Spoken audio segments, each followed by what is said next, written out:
Today we are going to take a look at Lenovo Ideapad S145. This specific laptop comes with a Core i3 and 15.6-inch Full HD display. This laptop has no optical drives and it has one HDMI port and two USB 3.0 and one USB 2.0 port.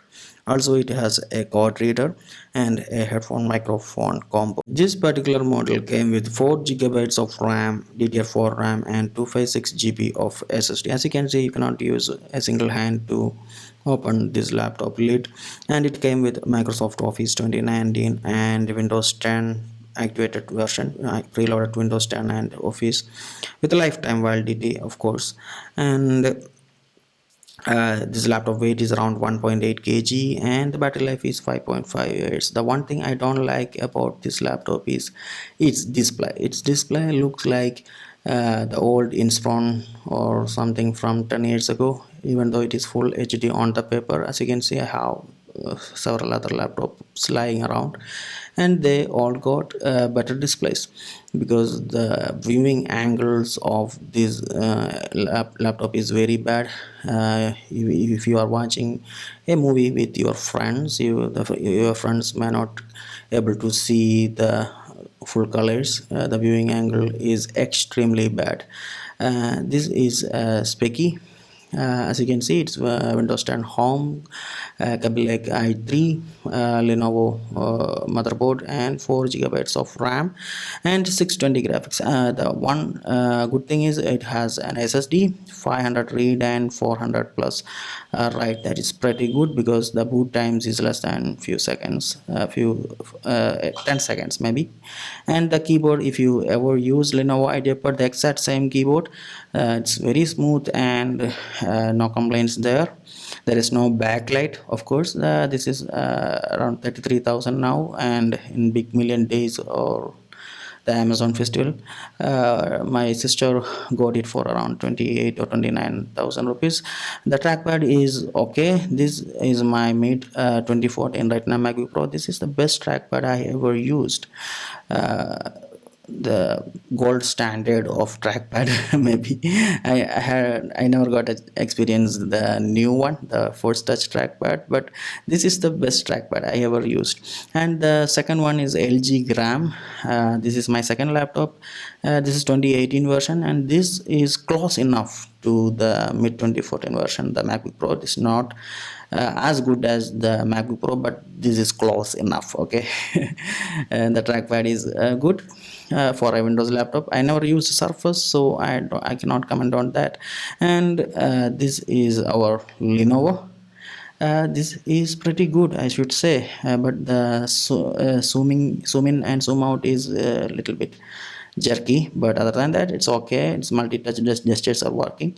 And that is X360. It's not working right now after a Windows update. Yes, we can reinstall the driver and it also support multi-touch. And this is the Geekbench 5, because considerably the scores are low, because Geekbench 4 was the Geekbench 4 score was very high, and the Geekbench 5 somehow reconstructed the scoring mechanism, and the scores on my MacBook Pro and all laptops are came down to under 5,000. And this got a good single core score and multi-core score. It is i3 8 gen i3, so for everyday tasks this laptop is good. For small works like watching Facebook or doing word processing, a little bit of development works maybe, and a little bit video editing, everything. You can do everything little bit on this laptop. There is no complaint, but that display is very very bad. I don't like the display. It is matte, and I don't know, the only complaint about this laptop is the display and no backlight. That's okay, I can live with that. But the trackpad is okay, that's fine. Better than that HP X360 Pavilion.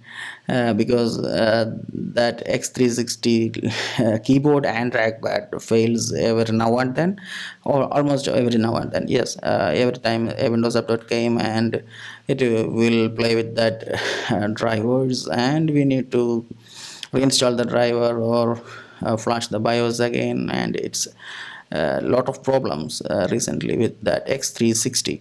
It has a touch screen and it's a convertible, and this Lenovo has no touch screen. Yeah, for 28,000 you cannot ask for a touch screen. Okay. And the display is again that is the main problem for me, and this is how it looks on in person. I should say that in camera the display looks a little bit better, but in real life you can expect 30 to 50% worst. In camera somehow it is a little bit okay. Still you can see the viewing angles are very bad on this laptop. This is the LG gram, and sorry, this is the Lenovo Ideapad S145 and the MacBook Pro. As you can see, the MacBook Pro from 2014 is brighter and more color accurate, and got a very good viewing angle. But the Lenovo S145 is not that good. This is how it looks when stacked up everything. It's pretty thick laptop. The mid 2014 is the thinnest in this comparison, and the smallest and lightest is the LG gram. This is my favorite Windows laptop. It is the best Windows laptop I have ever used. I have not used Surface laptop or any other Microsoft stuff, but other than that, I have used many Windows laptops, and the LG Gram 14 is the best I have ever used. It's very lightweight, under 1 kg, and display is awesome, trackpad is awesome, keyboard is awesome. So I highly recommend and you to buy the LG Gram if you can afford. And I upgraded the SSD and RAM on that LG Gram. It has now 24 GB RAM and 1 terabyte of 3.5 Gbps read and write capable of SSD. That's a Samsung Evo second generation, and that X360 has an SSD. Of course, MacBook Pro come with an 512 GB SSD. All these four laptops having SSD, and all of them having similar speeds except the LG Gram that has the latest SSD 3.5 Gbps read and write. Everything else have under 500 GB Mbps read and write. Anyway, that's it for now. Thanks for watching. Have a good day. This is Vishnu. Bye.